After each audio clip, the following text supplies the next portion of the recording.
हमारी आज की ये कहानी हमारे मस्त-मस्त रोमांटिक हीरो की होने वाली है। एज़ यूजुअल कहानी काफ़ी रोमांटिक होगी, कहानी का ये पार्ट 1 है। आप लोग के इस कहानी को ज़रूर है एंड तक देखना। नई कहानी के स्टार्टिंग में हम लोग ज़िज़ी को देखते हैं। वो इस कहानी की हीरोइन है, वो क्लब में काम कर रही होती है। और वहाँ पर क्लब की जो मैनेजर थी वो बताती है ज़िज़ी को कि मिस्टर वैंग ने कहा है, मिस्टर जियांग जो है वो बहुत ही क्लीननेस फ्रीक है, बेटर होगा कि तुम जा कर के अच्छे से चीज़ों को क्लीन करो। लेकिन वो बोल किसी और मीनिंग में रही थी और जीजी को लगा कि शायद उसे यहाँ पे क्लीनिंग का काम मिला है। तो वो उस काम को एक्सेप्ट करके काम करने के लिए चली जाती है। वो सोच रही होती है कि मिस्टर जियांग को इस टाइप की लड़की पसंद होगी, मैंने कभी सोचा नहीं था। दूसरी तरफ एंट्री होती है इस कहानी के हीरो मिस्टर जियांग का और उसे पता नहीं था कि आज वो किससे मिलने वाला है। जियांग यहाँ पर आता है और अब वो काफ़ी ज़्यादा रिच बन चुका था। उसे किसी ने लव डोज़ दिया हुआ था। उसका सेक्रेटरी उसे कहता है, आपसे शादी करने के लिए लड़कियाँ कुछ भी करने के लिए तैयार हैं। आपको लव डोज़ दिया गया है। डिटॉक्सिफ़ाई करने के लिए आपको एक लड़की की ज़रूरत पड़ेगी। मैंने एक क्लीन लड़की का इंतज़ार किया है, वो कमरे नंबर 1003 में आपका इंतज़ार कर रही है। लेकिन ज़ियांग हर लड़कियों में इंटरेस्टेड नहीं हुआ करता था। उसका सेक्रेटरी उससे कहता है कि आप लिटरली अभी 6 साल पहले वाली अपनी गर्लफ्रेंड को याद कर रहे हैं। आपको याद है ना उसने आपको किस तरीके से छोड़ा था? 6 साल पहले ज़ियांग यहाँ पर याद कर रहा था, वो और सिसी दोनों रिलेशनशिप में हुआ करते थे। उन दोनों का प्रॉमिस था कि ग्रेजुएशन कंप्लीट होने के बाद वो दोनों शादी कर लेंगे। लेकिन एक दिन जियांग यहाँ पर सिसी को किसी और लड़के के साथ पकड़ लेता है। सिसी से वो एक्सप्लेनेशन माँगता है कि जब हमारा प्रॉमिस था कि हम ग्रेजुएशन के बाद शादी करने वाले हैं, तो सिसी ने ऐसा क्यों किया? सिसी उसे कहती है कि मैं तो सिर्फ़ तुम्हारे साथ टाइम पास कर रही थी। लिटरली तुम्हें लगा जो बंदा स्कॉलरशिप पर अपनी पढ़ाई कंप्लीट कर रहा है, मेरी जैसी अमीर लड़की उसके जैसे गरीब लड़के के साथ शादी करने वाली है। अब चलो मैं तुम्हारे साथ रिलेशनशिप में थी तो ये तुम्हारा कंपनसेशन फ़ी रहा, दोबारा अब अपना शकल मत दिखाना। जियांग को बहुत ही गुस्सा आता है और वो शीशे का दिया हुआ वो चेक फाड़ करके उसके मुंह पे फेंक देता है और कहता है, शुक्र मनाओ कि आज के बाद तुम अपना शकल मत दिखाना मुझे। ये कह के वो वहाँ से चले जाता है, लेकिन ये करने के पीछे ज़िज़ी का एक बहुत ही बड़ा रीज़न था। ये बात जियांग को 6 साल बाद तक भी नहीं पता था। सिसी जियांग से बहुत ही प्यार करती थी और ऐसा बिल्कुल भी नहीं करना चाह रही थी। लेकिन अगर वो ऐसा नहीं करती तो जियांग के लिए चीज़ें काफ़ी मुश्किल हो जाती। आफ्टर 6 ईयर जियांग जब बहुत ही ज़्यादा अमीर बन चुका है तो उसके पास कोई ऑप्शन नहीं है। वो सोचता है कि शायद अब मूव ऑन करने का वक़्त आ चुका है। वैसे भी उसे वो लव डोज़ दिया गया था तो उसे डिटॉक्सिफ़ाई करने के लिए वो उस कमरे में पहुँचता है। खुद को हिम्मत जुटाता है कि उसे खुद को इन चीज़ों के लिए नॉर्मल करना पड़ेगा। सिसी तो अब उसके बारे में सोचती भी नहीं होगी, लेकिन जब वॉशरूम में वो उस गर्ल को देखता है तो शॉक हो जाता है। सामने वही उसका पास्ट सिसी खड़ी थी। सिसी ने भी कभी एक्सपेक्ट नहीं किया था कि वो जियांग से दोबारा मिलेगी और वो भी ऐसी सिचुएशन में मिलेगी। जियांग उसे कहता है कि वो इस हद तक कैसे गिर गई कि वो यहाँ पर ये काम कर रही है। वो तो बहुत ही अमीर हुआ करती थी ना। सिसी उसे कहती है, इस काम में क्या गलत है?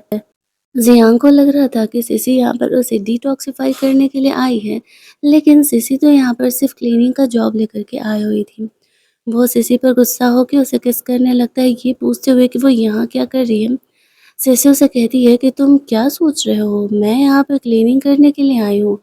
मुझे क्लीनिंग करने का काम दिया गया था।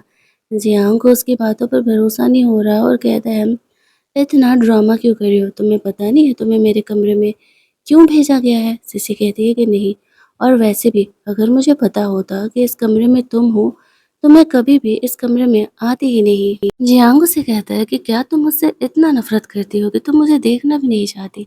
सिसी कहती है, और नहीं तो क्या, तभी तो मैंने तुम्हें रिजेक्ट किया था ना, वरना मैं तुमसे शादी नहीं कर लेती। वो जानबूझ करके जियांग को हर्ट करने के लिए ये बोल रही होती है। जियांग यहाँ पर आउट ऑफ कंट्रोल हुए जा रहा था दवा की वजह से और वो जीजी को खुद को अनड्रेस करने के लिए बोलता है। जीजी उस पर गुस्सा करने लगती है और कहती है, क्या बकवास कर रहे हो? जियांग कहता है, तुम्हें यहाँ पर मुझे डिटॉक्सिफाई करने के लिए भेजा गया और अब मैं भी तुम में इंटरेस्टेड नहीं हूँ। अगर मुझे पता होता कि वो गर्ल तुम हो तो मैं किसी और को चूज करता। जीजी शॉक हो जाती है और समझ जाती है कि क्लीन करने का क्या मतलब था उसके मैनेजर का। वो जियांग पर गुस्सा करती है कि तुमने मुझे कोई और समझ लिया, मैं बस यहाँ पे क्लीनिंग करने के लिए आई थी। मेरा क्लीनिंग हो गया है और मैं जा रही हूँ यहाँ से। लेकिन जियान उसे जाने नहीं देता है। जीजी कहती है कि चाहे जो भी हो जाए, मैं पैसों के लिए तुम्हारे साथ ये सब कुछ नहीं करने वाली हूँ। और वो वहाँ से जाने लगती है, लेकिन तभी वहाँ पर जियांग को हालत थोड़ा-सा ख़राब होने लगती है, तो जीजी ऐसे उसे छोड़ कर के कैसे जा सकती थी। वो उसे सोफ़े पे बिठाती है और वहीं पर रेस्ट करने के लिए कहती है। जियांग को लग रहा था, क्या वो लड़की अब भी उसका फ़िक्र कर रही है? वो उसे कहती है, आई एम सॉरी, मुझे तुम्हारे साथ ऐसा नहीं करना चाहिए था। लेकिन जियांग को उसकी सॉरी का मतलब नहीं समझ में आता कि वो किस बात के लिए कह रही है। वो उसे कहता है कि तुम एक नॉर्मल सी कंपनी में भी काम कर रही हो, तुम्हें इतना अच्छा मौका मिल रहा है, तुम इस मौके को क्यों चूज़ नहीं करी? मेरे पास आ जाओ मेरी सीक्रेट गर्लफ्रेंड बन कर के। तुम मेरे एंटरटेनमेंट की चीज़ बन के रहोगे और तुम्हें अच्छे खासे पैसे मिलेंगे। जियांग की हरकतों की वजह से इतना गुस्सा हो जाती है कि वो उसे खींच करके थप्पड़ लगा देती है और कहती है, मैंने एक्सपेक्ट नहीं किया था कि एक टाइम पर मैंने जिस इंसान से प्यार किया था, वो इंसान कुछ इस तरीके का भी हो सकता है। जियांग कहता है, तुम भी तो बदल गई, तुमने मुझसे प्रॉमिस किया था कि तुम मुझसे शादी करने वाली हो और देखो तुमने क्या किया। लेकिन अब मैं बहुत ही ज़्यादा अमीर हो चुका हूँ, इनफैक्ट तुम्हारे डैड से भी ज़्यादा अमीर हो चुका हूँ। जीजी के लाइफ में एक्चुअल में क्या हुआ था, ये बात तो जियांग को पता ही नहीं था। उसकी हरकतों से परेशान होकर के जब वो वहाँ से जाने लगती है, तो जियांग भी उसे जाने देता है। लेकिन तभी वहाँ पर जीजी को हॉस्पिटल से कॉल आता है। एक्चुअल में जियांग और जीजी का एक बेबी था, जो कि अब 5 इयर्स का हो चुका था। जीजी ने जियांग को ये बात न तब बताई थी और ना ही आगे उसे बताने का इरादा था। डॉक्टर्स उसे कहते हैं कि तुम्हारे बच्चे का जो ट्रीटमेंट चल रहा है, तो उसका पेमेंट 1 मंथ ड्यू है, 10,000 युआन उसका पेमेंट है, तुम कब पेमेंट करने वाली हो? अगर तुमने पेमेंट नहीं किया तो फिर हमें ट्रीटमेंट रोकना पड़ेगा। जीजी डॉक्टर से कुछ और दिनों का वक्त मांगती है कि वो अपने बच्चे के लिए जल्दी ही यहाँ पर हॉस्पिटल ट्रीटमेंट के लिए पैसा जमा कर लेगी। डॉक्टर उसे समझाता है कि ये सरकारी अस्पताल नहीं है, ये एक प्राइवेट हॉस्पिटल है और अगर तुमने 10,000 युआन पेमेंट नहीं किया, फिर तुम्हारे बेटे के ट्रीटमेंट को रोक दिया जाएगा। जीजी कंफ्यूज थी, वो क्या करे? उसे जियांग का ऑफर याद आता है। जियांग ने कहा था ना कि वो उसके साथ नाइट स्पेंड करे और वो उसे पैसे ज़रूर देगा। फ़ोन रखते ही जीजी यहाँ पर जियांग के पास वापस जाती है। वो जानती थी ऐसे सिचुएशन में जियांग उसके लिए एक परफेक्ट ऑप्शन है उससे हेल्प लेने के लिए, क्योंकि जियांग पहले भी उसका एक्स बॉयफ्रेंड रह चुका है, तो उसे किसी और के साथ इंटीमेट होने की ज़रूरत नहीं है। जियांग अपने कमरे में जा रहा था, तो जीजी से पूछती है कि क्या वो ऑफ़र अब भी वैलिड है, तुमने जो उसे पैसे देने वाला बात किया था? जियांग उसे कहता, हाँ, लेकिन मुझे अब तुम्हारी सिंसियरिटी देखनी है, क्योंकि अब मेरा मूड ऑफ हो चुका है। मैंने तुम्हें ऑफ़र किया था और तुमने रिजेक्ट कर दिया। जीजी इस चीज़ के लिए रेडी हो जाती है और वो जियांग को किस करने लगती है, लेकिन जियांग इस चीज़ से इम्प्रेस नहीं था। ज़ेज़े ज़ियान का टाई खोल करके उसकी आँखों पर बाँधती है और आफ्टर दैट दोनों रोमांस करते हैं। ज़ेज़े को कैसे न कैसे करके ज़ियान को खुद में इंटरेस्टेड कराना ही था, वरना वो उसे पैसे-वैसे नहीं देने वाला था। अगली मॉर्निंग शर्त के हिसाब से जियांग यहाँ पर जीजी को उसकी सर्विस के बदले पैसे दे देता है और जीजी से पूछता है कि तुम इस हद तक गिर गए हो कि सिर्फ 10,000 युआन के लिए तुम खुद को सेल कर रहे हो। जीजी कहती है, हाँ, अगर तुम मेरे बारे में यही सोचते हो तो यही सही, लेकिन हाँ, अगर तुम्हें मेरी सर्विस दोबारा लेनी होगी तो तुम्हें पेमेंट डबल करना होगा, क्योंकि मैं इतने में काम नहीं करने वाली दोबारा तुम्हारे साथ।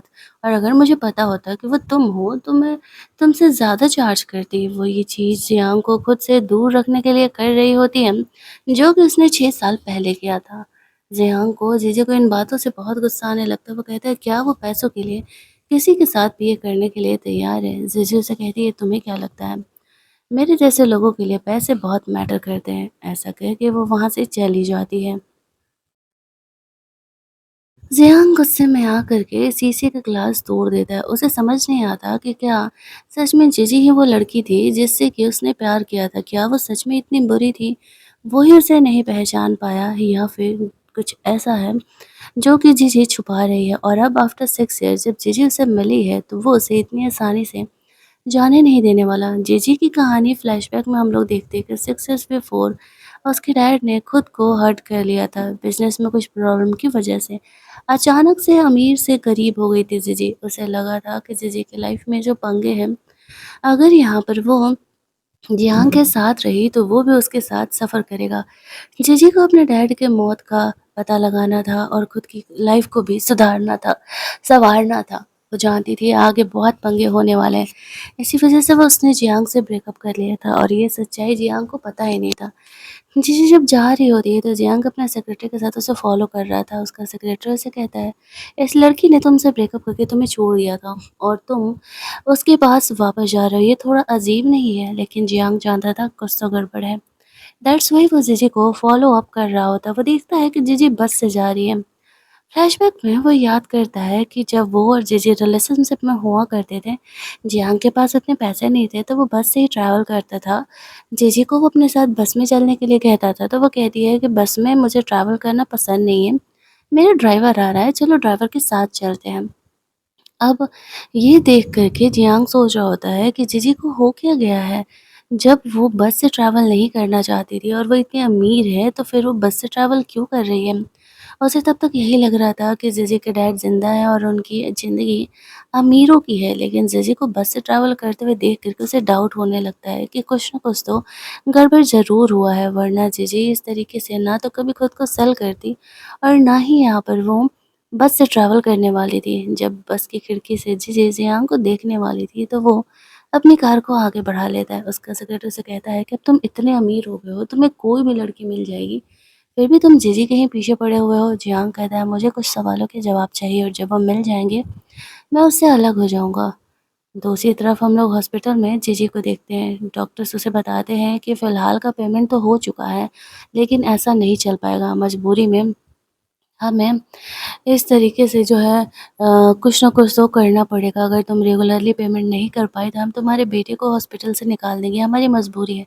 वैसे तुम्हारे लिए एक गुड न्यूज़ है, तुम्हारे बेटे के ट्रीटमेंट के लिए फ़ॉरेन में एक दवा का हमने ढूँढ निकाला है, लेकिन वो बहुत ही महँगा है और उसके लिए तुम्हें अच्छे खासे पैसे देने पड़ेंगे। जीजी कहती है कि ठीक है, आप मुझे कुछ वक़्त दे दो, मैं पैसों का इंतज़ाम करती हूँ और अगर ऐसा हो जाता है, तो मैं अपने बेटे का ट्रीटमेंट ज़रूर ही करवाऊँगी। जीजी सोच रही होती है कि अब इतने पैसों के लिए वो किसका हेल्प ले, क्योंकि उसके पास और कोई अपना नहीं था जो कि उसे पैसों से हेल्प कर सके और वो अपने बेटे को खोना नहीं चाहती थी। उनका इकलौता ही तो बच्चा था जो कि जियांग की निशानी थी और इतना फाइनेंशियली सफ़र करने के बावजूद भी जीजी यहाँ पर उस बच्चे को अकेले ही पाल रही होती है। जीजी एक बार को जियांग के पास जाने के लिए सोचती है, तभी वहाँ पर उसके सामने जियांग आ ही जाता है। हॉस्पिटल में वो किसी और गर्ल के साथ था। जीजी ये सोच रही होती है कि वो लड़की कौन है। तभी वो लड़की लिली गिरने लगती है और जियांग का हाथ पकड़ लेती है। अब जीजी जब लिली और जियांग को साथ में देखती है तो उसे ऐसा लगता है कि जियांग इतना ज़्यादा रिच है। इट्स ऑब्वियस कि यहाँ पर कोई ना कोई उसकी गर्लफ्रेंड तो होगी ही। वो भी क्या सोच रही है, वो अब तक उसकी तरह सिंगल थोड़ी होगा। शायद जियांग के पास वापस जाना एक सही ऑप्शन नहीं है। वो उसकी लाइफ को वापस से डिस्टर्ब नहीं कर सकती है। लेकिन लिली और जियांग के बीच में क्या चल रहा है ये उसे पता नहीं था। आपको क्या लगता है उन दोनों के बीच में क्या चल रहा होगा? अब हम व्यूअर्स तो कभी ज़्यादा टैलेंटेड है, सच्चाई का पता तो पहले ही लगा लेते हैं।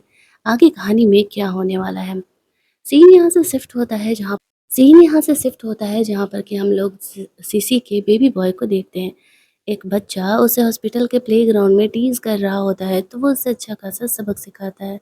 बच्चे इसका काफ़ी मज़ाक उड़ाया करते थे। तभी यहाँ पर जीजी आती है और बेटे को कहती है, "बच्चा तुम ठीक तो हो ना?"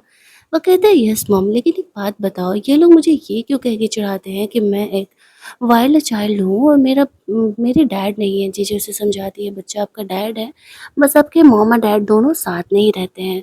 बट कोई बात नहीं, वो जल्दी ही अपने बेबी बॉय के लिए एक नया डैड ढूँढ लेगी।" ये सुनते ही उसका बच्चा खुश हो जाता है क्योंकि उसे तो मॉम और डैड के साथ रहना था। उसकी मॉम की दूसरी शादी हो जाए इसके लिए उसकी खुशी से ज़रूरत क्या ही ज़्यादा है। वैसे भी हमें पता है कि चाइनीज़ ड्रामा में बच्चे तो कुछ ज़्यादा ही टैलेंटेड होते हैं।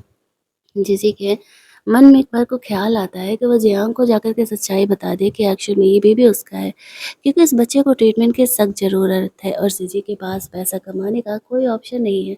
तो फिर वो भला क्या ही कर सकती है। लेकिन आज जिस लड़की के साथ उसने देखा वो सोचती है उसके साथ ये गलत होगा। पास्ट को लेकर के वो कभी इस तरीके से आगे चल नहीं सकती है, वो कुछ और ही करने का प्लान बनाती है। जेजी का बेबी बॉय वॉशरूम में जाता है जहाँ पर कि वो जियांग से मिलता है। वो दोनों की हरकतें बिल्कुल सेम थी, दोनों बाप बेटे जो थे। जेजी का बेबी बॉय कहता है, अरे अंकल आप तो बहुत ही हैंडसम है, बिल्कुल मेरी तरह। जियांग कहता है, तुम भी बहुत क्यूट हो और मेरी तरह ही दिख रहे हो। वो सोचता है अगर मेरा भी बच्चा होता तो वो ऐसा ही दिखता और इसकी हरकतें भी मेरी तरह हैं। कहानी का पार्ट 1 हमारे यहीं पर एंड कर दिया जाता है। आगे कहानी में क्या होने वाला है आपको तो पता है कि जीजी इतनी आसानी से जियांग के लाइफ में नहीं जाएगी।